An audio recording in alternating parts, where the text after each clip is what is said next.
Today we're going to talk about those 5 essential things that as a beginner guitarist you might need to know or do to help you improve your guitar playing journey.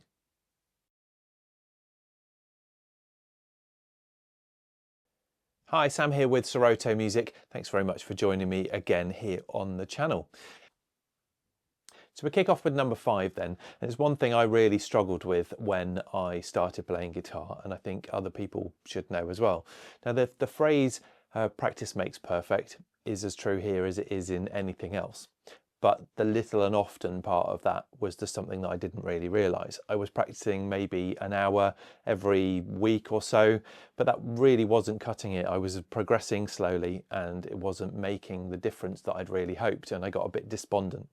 So I'd suggest that you spend about 10 to 15 minutes every day just working on maybe some chords that you've learnt, or just picking up the guitar and seeing how it feels, getting used to the way it strums, tuning it, those sorts of things that will then become ingrained into you sort of naturally, and you'll know how the guitar sounds, how to tune it when it isn't in tune, and also then your muscles in your fingers and your hands and the coordination that you need to play guitar will come a lot quicker, and it'll be a lot less frustrating for you.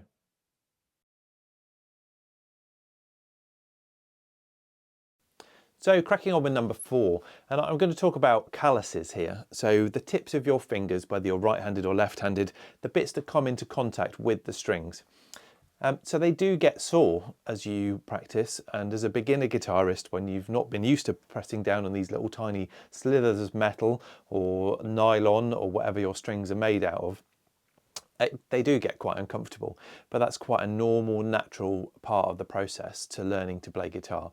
And the more that these calluses grow over time, so the tips of your fingers will harden off, so they'll become quite ragged and quite dry, but you'll notice that just underneath the bits that play and contact the strings most, they will harden off a little bit over time and they'll become slightly leathery, and it makes playing the guitar so much more easy. And especially when you come to do things like bends in electric guitar a little bit further on, or bar chords, and even just all of the chords that you're going to need to play songs, that's where the strength comes from, in building the strength in your fingers, and especially those fingertips once the calluses are formed.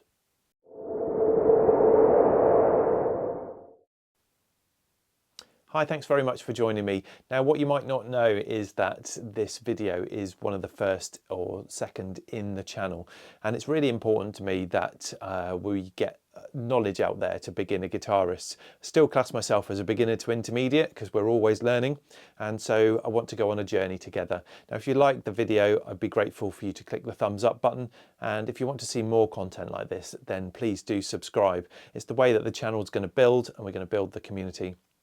Something else that's really important to me is that you write in the comments. I'd love to hear what you're thinking. I'd love to hear what you want to see from the channel, what we can chat about and make come to life, really. So please do use that, and I hope you stick around for this video and many more. Cheers. So tip number 3 then is to tune your guitar. Now, as a beginner guitarist, you're going to be experiencing lots of things in your senses, in your fingers. You're going to be concentrating on lots of things. So making sure your guitar is in tune is one of the most fundamental things. Now, you can get a clip-on tuner that goes on the headstock, just like this. And you can also get some that go on a pedal board, and I'll show you that in just a second. And what's really important is that you get used to the string names as you're tuning them, and you can also get used to hearing the sounds as well. So the thickest string, this one, and the thinnest string on the bottom are both the same note. So in effect, you've only got 5 strings to remember, because the top and the bottom one in standard tuning are always the same. It's really important, like I said before, that you get to know these sounds. So working our way up the list to number 2. You're itching to get playing the guitar, and you need to know some basic chords to enable you to do that. So first off, what we often referred to as cowboy chords, because they're the chords that the cowboys used to take their guitar and strum away to. So there are 5 chords that you should know. Well, actually there's 6, but one of them's a slight variation, and it's easy to remember, that you should know, and it's going to really help speed you up along your process. So the first one is a C chord. It sounds a bit like this, and a G chord, which sounds like that, a D chord, that sounds like that, and then you want an A minor chord, and then we come back round the corner from not an E major but an E minor chord. So you can tell the difference between the E major, which sounds happy, to the E minor, which hopefully you can hear sounds sad. So I'll be doing a separate video that's a bit more in depth with these cowboy chords so that you can really get them under your belt. And what we want to do eventually is to practice them and be able to change quite smoothly in between them so that you can then start to play songs. Top of the list then we get to number 1, and I think probably the best advice that I can give you is just pick it up, play it as much as you can, get used to what it feels like, what it sounds like, and really get to know the fretboard as well. Like I said before, we've got in another video, we've got all of these notes which can seem really confusing to start with, but it's only by taking one string at a time, learning the note names, that you really get to know what you can do, what the guitar sounds like, and progress really quickly.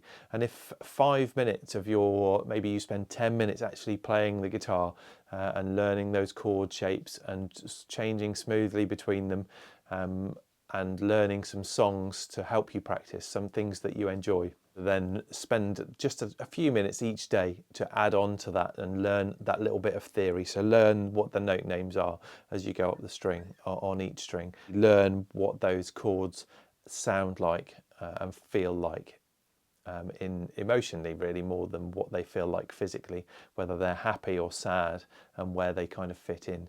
And the more you develop your ear that way and how things feel, the easier it will be to hear a song on the radio and then be able to take that and be able to get towards just figuring it out really, even if you play it wrong to start with, because most of us do.